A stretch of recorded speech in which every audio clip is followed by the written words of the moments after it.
नमस्कार, मैं जितेंद्र चतुर्वेदी। मालूम पड़ता है कि ये ब्रांडिंग वाला मामला बना नहीं। अब देखिए 2800 किलोमीटर तो कांग्रेस ही दावा कर रही है कि जमीन नमाप चुके हैं राहुल गांधी।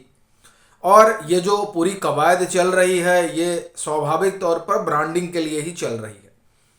लेकिन ये जो चले उसका हासिल ऐसा नहीं लगता है कि कुछ रहा। हालांकि अब कई लोग कहेंगे कि साहब आप अभी तो कश्मीर तक पहुंचने दीजिए, अभी तो ये यात्रा जो है आधे रास्ते में है और आधे से थोड़ा ज़्यादा कह लीजिए। और विराम भी चल रहा है, कहा जा रहा है कि साज सज्जा चल रही है चूंकि ऊपर ठंडी ज़्यादा होगी और कश्मीर तक जाना भी है।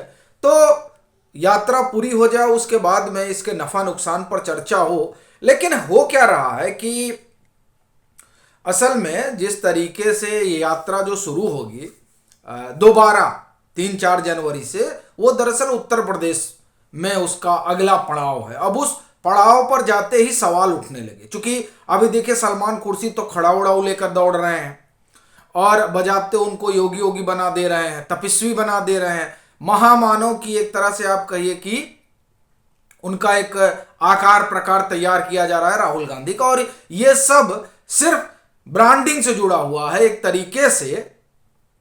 अब नरेंद्र मोदी के बरक्स कांग्रेस ये लगी हुई है किसी तरह से राहुल गांधी का एक ब्रांड तैयार हो। लेकिन भाजपा तो छोड़िए, भाजपा तो कभी मानती ही नहीं है। और उसके बरक्स अगर आप देखिए तो भाजपा ने तो बजाते जिस तरह से एक छवि गढ़ी है राहुल गांधी की, उसके बाद तो आप ये कह सकते हैं कि कोई ये मानने को तैयार नहीं कि साहब ये भी अगुवा हो सकते हैं।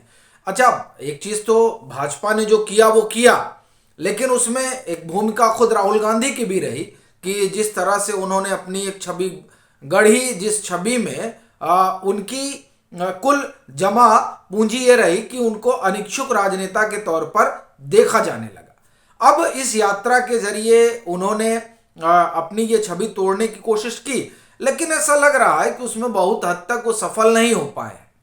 अब आप कहेंगे कि ये कैसे कह सकते हैं आप? दरअसल ये जो कहा जा रहा है इसी के जरिए उस यात्रा का नफा नुकसान भी देखा जा रहा है।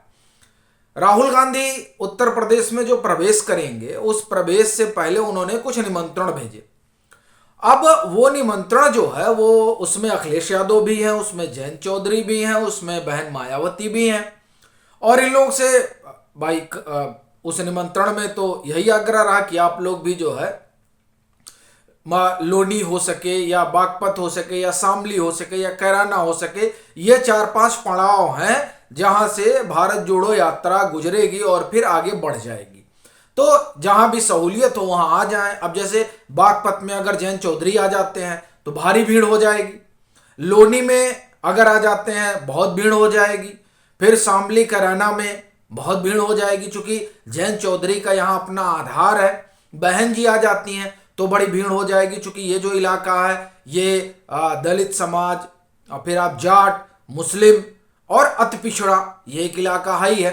और ये कांग्रेस की योजना भी रही कि दरअसल इस सब के जरिए उन तमाम मतदाता वर्ग को अपने साथ जोड़ा जा सके। पर उससे भी बड़ी बात ये नजर आती है कि भीड़ जुट जाए।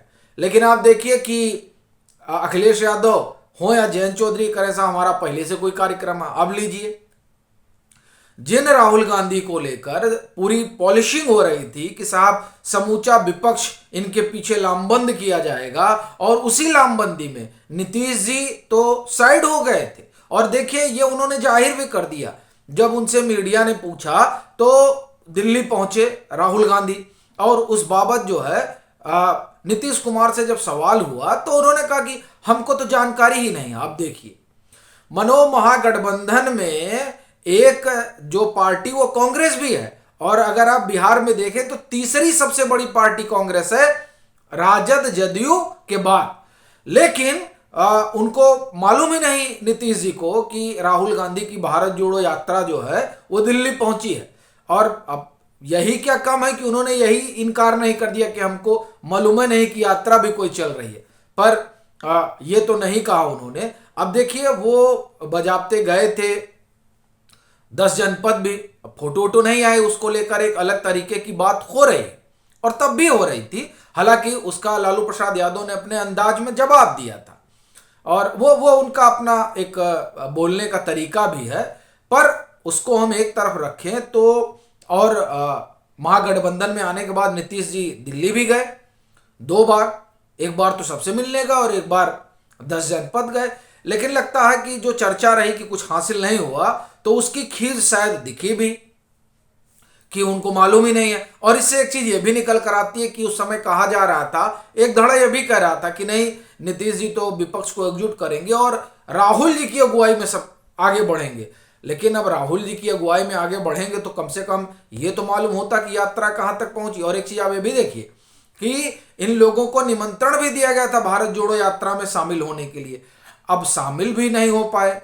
जो जो जो अपने पास खबर है, अब अगर आपके पास शामिल होने वाली खबर हो तो वो भी साझा करिए।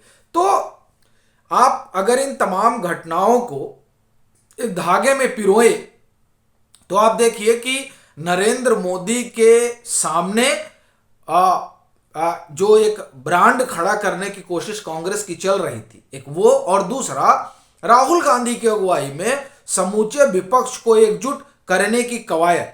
अब ये दोनों ही चीजें ऐसा लग रहा है कि धड़ाम से गिरने जा रही हैं। भले ही तमाम तरह की छवि गढ़ने का कार्यक्रम चलाया गया हो, और अब सलमान खुर्शीद ने तो बड़ा भारी ही अभियान चला दिया। अब ये भी बात है कि अयोध्या, माफ करिए, उत्तर प्रदेश पहुंच रहे हैं तो राजा राम उनको याद आ रहे हैं। अब हालांकि ये वही कांग्रेस है जिसने राम को काल्पनिक तक कह दिया था, और अब वो याद आ रहे हैं तो स्वाभाविक है कि नैया डूब रही है, तो उनको लग रहा है कि कुछ किसी तरीके से पार लगा ली जाए। क्योंकि जो समविचारी हैं, जो सेकुलर खेमे के अलंबरदार हैं, वो खुद ही इनके साथ खड़े नहीं होना चाहते हैं।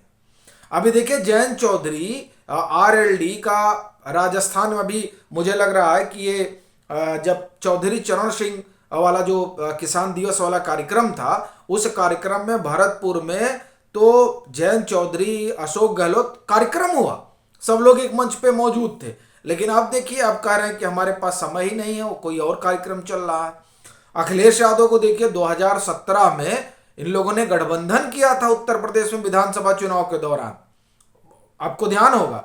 उनके पास भी समय, अच्छा बहन जी कहीं जाती नहीं है, तो बहन जी तो वैसे भी नहीं आने वाली हैं, जो चर्चा है। हाँ, उनके एक सांसद श्याम सिंह यादव दिल्ली पहुंचे थे जब भारत जोड़ो यात्रा दिल्ली पहुंची है, और उसके बाद से एक कयास ये लगाया जाने लगा कि गठजोड़ हो सकता है बसपा और कांग्रेस का। लेकिन बसपा जो है, क्या वो कभी ऐसा कर सकती है? वो अभी तब, जबकि कम से कम वोट बैंक के लिहाज से देखा जाए तो स्थितियां समान सी हैं, और वो हमेशा ही बसपा कांग्रेस पर हमलावर रही है। और वैसे भी देखिए, कांग्रेस अभी तो जिसके साथ मिल रही है उसे तो शून्य पे पहुंचा दे रही है, और अखिलेश यादव इस बात को खूब समझ रहे हैं, इसीलिए वो जा भी नहीं रहे। चूंकि वो तो 224 के आसपास, 24 या 25 पाए थे वो, या संभवतः 227 था 2012 के विधानसभा चुनाव में। और जब राहुल गांधी के साथ उन्होंने गठजोड़ किया कांग्रेस के साथ, तो कहां आ गए, ये किसी से छुपा नहीं है। तो अब ये देखिए, ब्रांडिंग का ये हाल हो गया है। तो जब विपक्ष ही कबूल नहीं कर पा रहा है, तो भाजपा के बरक्स कैसे एक बड़ा चेहरा कांग्रेस और समूचा विपक्ष गढ़ पाएगा, ये अपने आप में एक बड़ा सवाल तो है ही है।